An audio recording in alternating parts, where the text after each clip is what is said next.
I'm Stephen Spong, and I am in the LIS stream, and I was an intern at the D'Angelo Law Library, which is at the University of Chicago. My road to that position was sort of a long one. My wife and I are both in the same year at the program, so we had decided before we even started our first year that we really wanted to go away to the States for the summer between first and second year. So we essentially did the email equivalent of cold calls, which is sending out emails to directors and librarians and so on at various American universities, starting in June, like the summer before. And it was surprisingly effective. A lot of people would write back, and even if they couldn't offer positions, they would sort of direct you to other people who might have something. And through that way, we were able to sort of whittle it down to a number of institutions that we were interested in. One of the places that was very sort of reciprocating for us was University of Chicago. Judith Wright, who was the director of the University of Chicago Law Library, was really, really helpful. She put me in touch with the Law Librarian of Congress, with people at Georgetown University, and so on. And we were all set to go to Washington, but then there were some visa difficulties because they weren't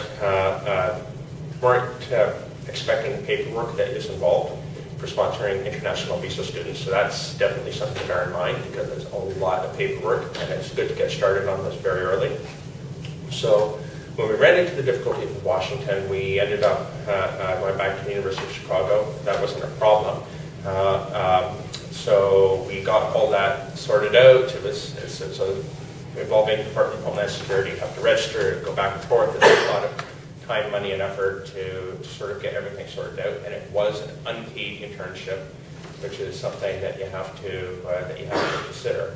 But then once we actually got there, it was a fantastic experience. What my responsibilities included were sort of, the sky was the limit because they had never had a international internship student there, so it was sort of uncharted territory for everybody. So it was very much a situation where you design your own internship. So the great thing about the University of Chicago library system is that it's highly, highly centralized.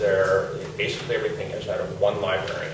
And then there are a few sort of specialty libraries. So there's a law library, there was a science library, and a couple of others I can't remember. But so we got to work with people not only within, I got to work with people not only in my own library, so doing stuff like collection development, cataloging, research, writing online research guides, and so on. We got to work with people in other departments in the sort of larger system, which was fantastic because it really gave a sort of bird's eye view of how a large academic library is run.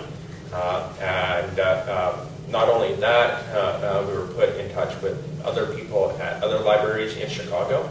So we went to places like Northwestern, University of Illinois at Champaign-Urbana, which is 2 hours away.